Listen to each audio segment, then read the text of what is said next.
I started doing 3D as an amateur, 1996. All right. Yeah, I just saw a friend of mine. He was doing like a turntables of letters, golden letters, and I loved it. Oh yeah. And then I saw Jurassic Park, and I said, "Oh my God, I love this! I love this!" Yeah. And I bought my own computer and installed the 3D Studio, and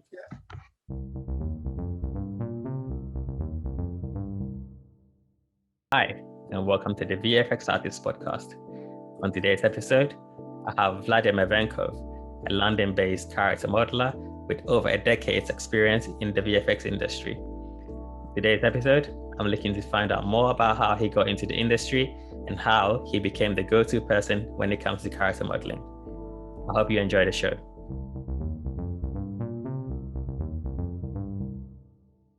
Welcome to the podcast, Vlad. thank you. Yeah, it's good to have you. If it's okay, would you mind introducing yourself and then just tell people what you do? Yep, of course. Yep. My name is Vladimir Venkov. I am originally from Bulgaria, but I came to the UK 20 years ago. Yeah, it's a long time. My main, I'm a 3D artist and traditional artist as well, but my main occupation is 3D artist. Yeah. I do 3D modeling, sculpting, and texturing mainly. Oh, yeah, sure. And look depth as well. Okay, yeah. Yeah, of course. Yeah, I do remember because we worked together a long time ago, and I think at the time we worked together, I was still a junior and I was still learning from you. And but yeah, I've always admired what you do because you seem to always have a great eye for detail, and you're always like very humble and very easy to talk to, and yeah, it's great. Yeah. But it was great working with you. Definitely, yeah. Just curious, just to give people some context, can you tell us how long you've been a 3D artist? I started doing 3D as an amateur, 1996. All right. Yeah, I just saw a friend of mine. He was doing like a turntables of letters, golden letters, and I loved it. Oh yeah. And then I saw Jurassic Park, and I said, "Oh my God, I love this! I love this!" Yeah. And I bought my own computer and installed the 3D Studio, and but as a professional, it was, I think, 2004. I got my first project. It was a guy from Brazil. Oh yeah. And it was a remote project. So it was 2004. Yeah. All right. Wow. And just curious, how do you remember at what age you realized that you were a creative person?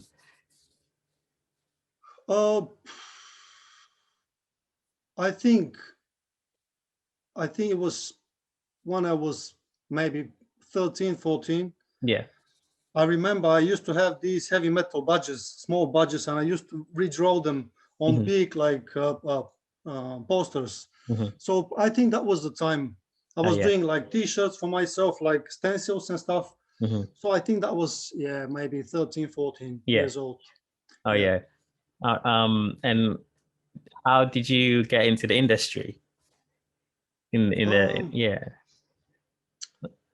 As I said, my first job was for a Brazilian guy, but then I started doing like regular job for a company. They used to do holograms. Okay. But not like these, not the latest holograms like digital and stuff. They used to use digital stuff. I used to create the digital stuff, but these holograms were huge, like huge constructions. So I used to do the 3D stuff for them. Yeah. And then in Soho, I got my first job with a very nice boutique studio called Seed Animation. It was 2010, I think. Yeah. When I got my first Soho job, basically. Okay. Otherwise, I used to work like in different places at home and stuff. But yeah, my first Soho gig I got in this studio called Seed Animation. Great people. Yeah. So, what do you think? So, was it easy to get your first job, or like how did you get your first job? Did they just come to you, or were you looking for work? It just came to me. I wasn't looking for work. Yeah. I was looking for work, but I think they found me via my website or something like this. I don't remember exactly. It was one time ago, but I think they found me. Yeah. All right. Yeah. It used to. Yeah, I had to do a sculpture for them. Like okay. It was a ZBrush job. Oh yeah. Okay. Basically, yeah. Yeah. Oh yeah. Are you able to tell me more about how you ended up specializing as a character or creature modeler?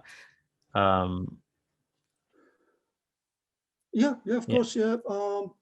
I mean, the main thing is my curiosity about nature and about forms and shapes. I love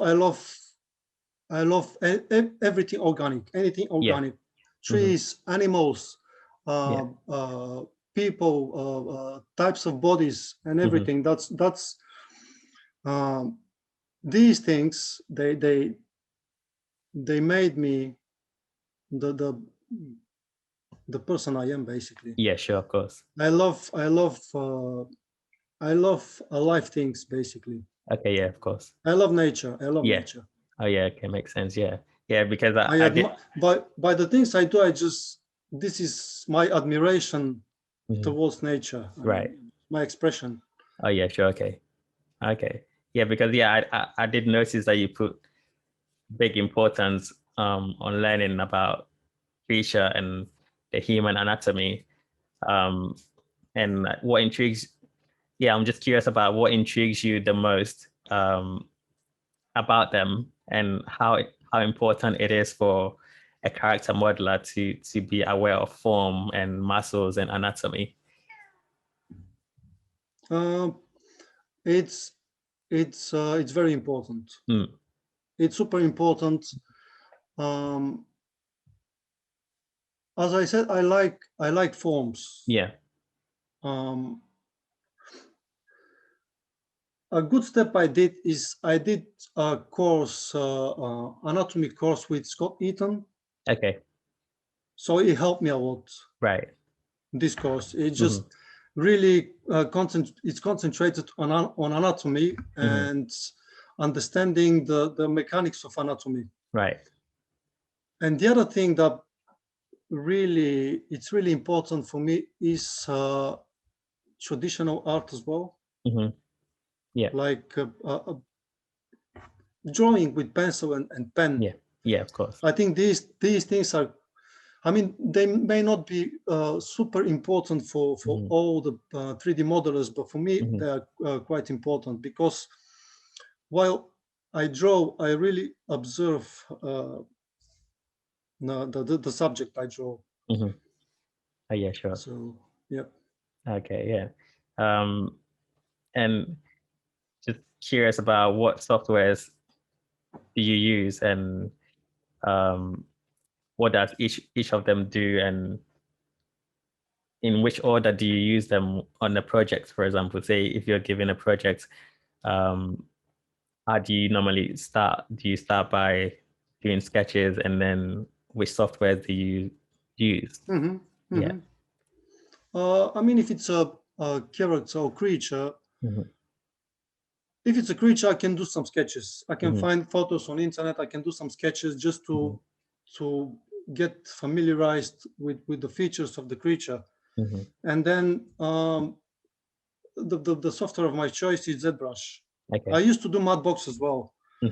That was 2000 and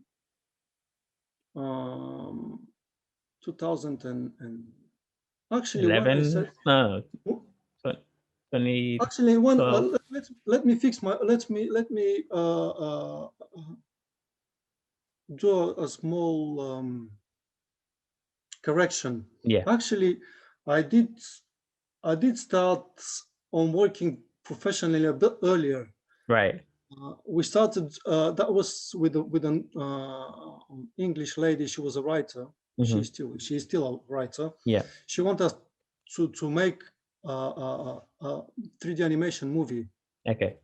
So she got a small team and we started working, but it didn't go anywhere because we couldn't find Funding. sponsors. Yeah. Sorry. So then I start after the sketches. Yeah. I start using ZBrush. Yeah. Basically, what I do, I block the main shapes of the creature or the character. Mm-hmm. It depends.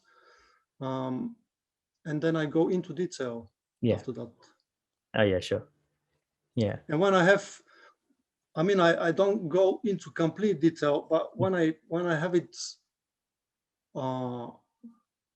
quite detailed, then I start retopology in 3D code. I use 3D code for retopology. Sometimes Maya, when the object is not as complex, but I usually use 3D code to do the retopology. And then the usual stuff, I transfer the topology in ZBrush and then do displacements and stuff. That's the usual. Oh yeah, sure. Yeah. Yeah, but if you compare how technology has advanced since you started your journey into the into the 3D industry, how easy is it to do things these days?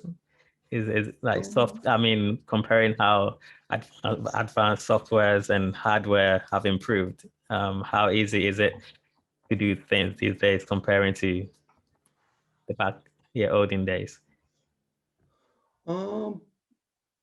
It has advanced quite a bit. The software. I'm not sure about the hardware. Right. I think the hardware is behind a bit. I'm not sure, but this is my feel. And things now are a lot easier to do. Yeah. We have more online resources, so we can learn faster. Yeah. But we've got a lot more huge possibilities to do. It's not like before. Now we can do a lot more stuff, a lot more things, and from one point of view they're easier. But then because we've got more possibilities, it takes more time to get. Yeah. Because now we create a lot more realistic characters and creatures. Yeah. We need more time to do them. Yeah. I think. Yeah. So I may be wrong, but this is my feel. But is it because the clients and the studios demand more of top-notch quality, or they want precision these days? Is that is that why it takes more? I think so. Yeah. I think so. It takes more time relatively. I think because now all the movies are full of visual effects, so the competition is quite huge now. So the demand and the way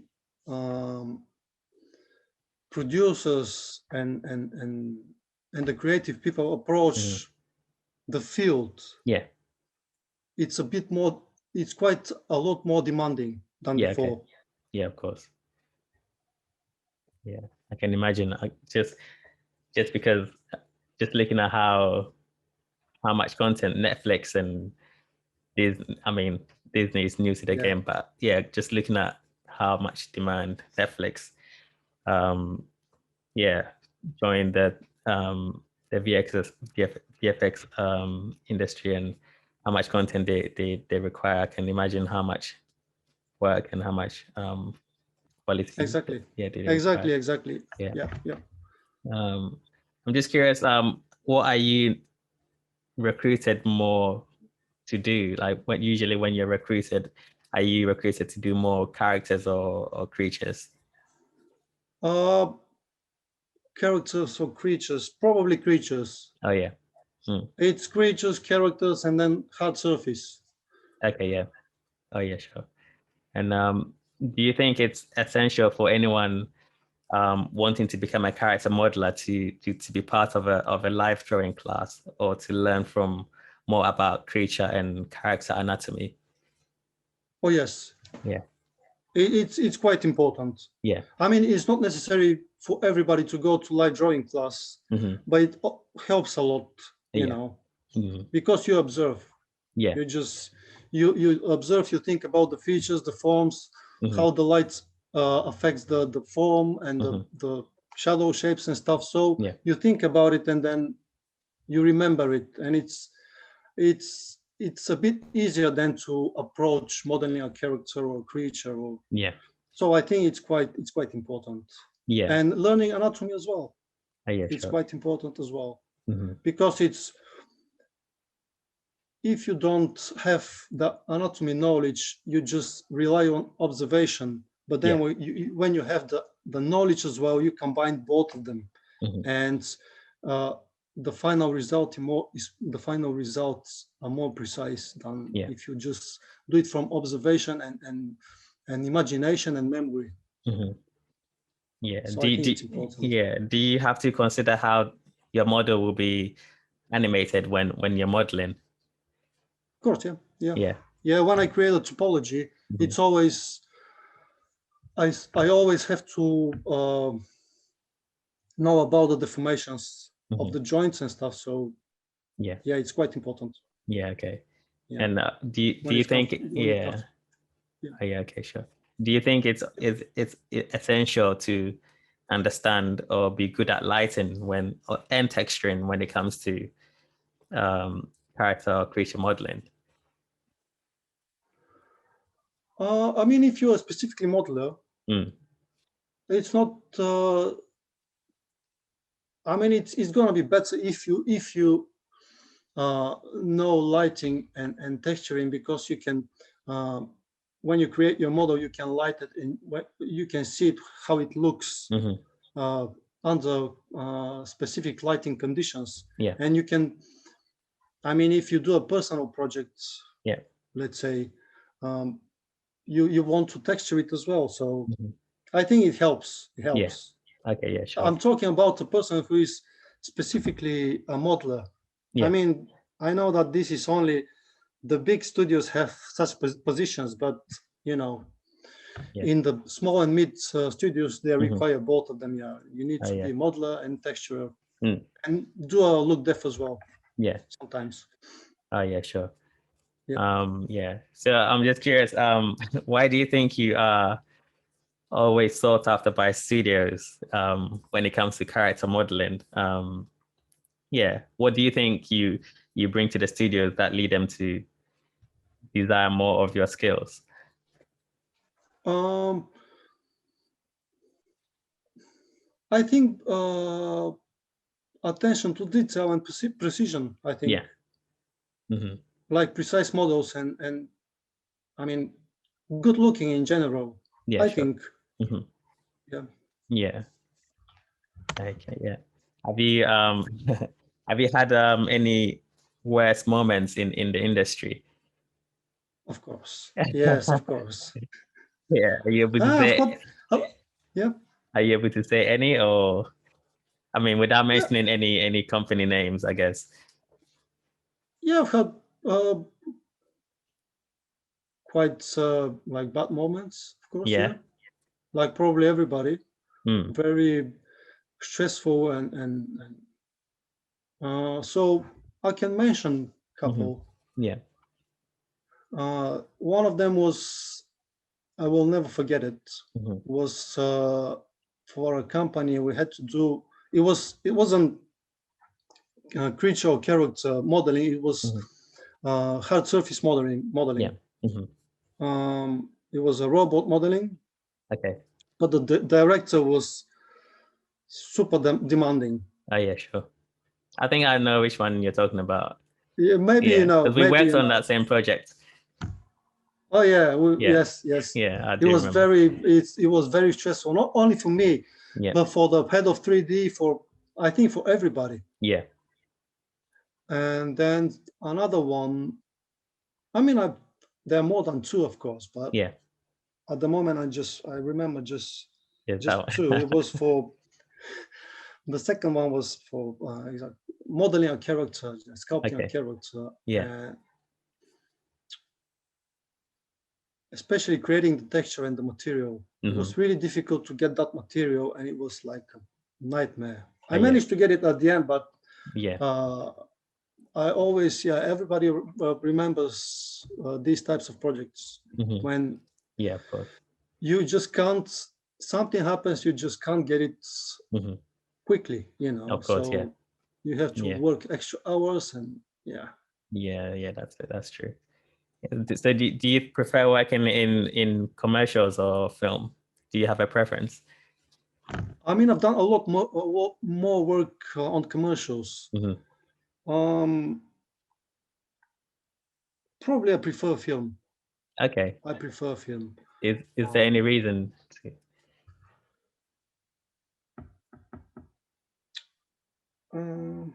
maybe more time, or it just, I think movies they stay for longer. Well, commercials, they just go away, you know. Of course, that's true. I think this is the main reason. Yeah, that's true. Yeah, that's true. That's a good point. Yeah. The commercials, you know. Yeah. You know how it is. Yeah. A few weeks and then it's gone. I guess. Yeah, it makes sense.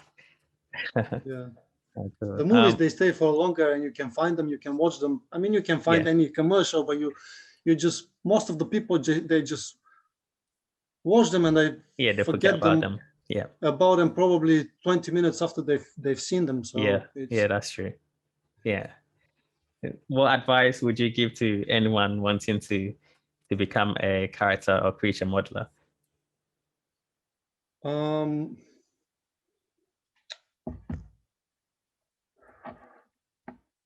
To do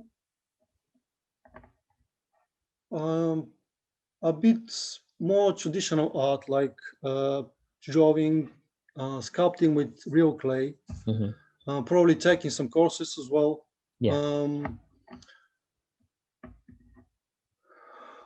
Observe. This is the other thing. Observe. I mean, I guess probably all of them, creatures and character modelers, they're fascinated by organic forms, like alive creatures. So so I don't think this is requirement, because it comes from them. Probably this is the first thing that draws them towards modeling and sculpting, basically. So observation, traditional art, finding artists they like, of course, old, new. I mean, for example, I really like the Golden Age illustrators. I like the Russian painters. I like a lot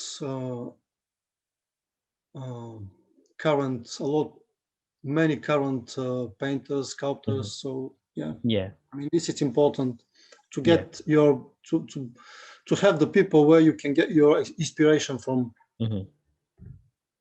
Okay, cool. That's cool. I'd never asked you this, but how's the VFX the VFX industry in Bulgaria? I think it's quite good. I don't know if you know, but the V-Ray renderer is Bulgarian. Right, I wasn't. So it's done by Bulgarian company based in Sofia, in our capital. Yeah. I think we've got very good artists, Bulgarian artists. Yeah. There are a lot of small studios, VFX studios in Bulgaria. I mean, they do mostly work for companies, for foreign companies. Yeah. Yeah, sure. Because I don't think our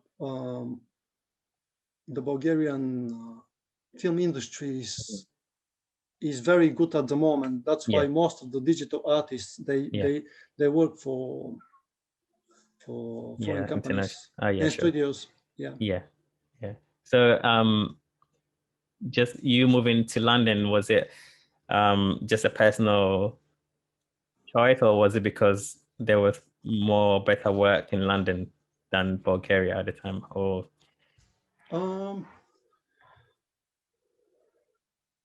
it was a personal choice. Yeah. It wasn't I mean, the work wasn't the main reason. I just wanted to explore. Oh yeah, sure, of course. I wanted to explore. That was the main reason to get out of Bulgaria. Of course, I didn't actually. When I came here, I used to work in all types of work basically. I didn't start like a digital artist straight away. I came 2000, and I used to work as a waiter, as a bouncer, and all types of work, before I start working. Cleaner as well. So all types of work.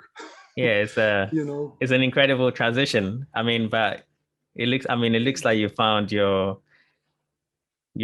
thing, because I mean, to me, you have really amazing work, and as well as I love your 2D work as well as your 3D work. So yes, I admire what you do.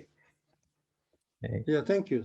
Yeah, thanks very much. I appreciate it. Yeah, that's it. Thank you so much for your time and for answering my questions. Okay, Coffee. Thanks very much. It was a pleasure. Thank you Thanks so much. for inviting me. Thank you. Thank you.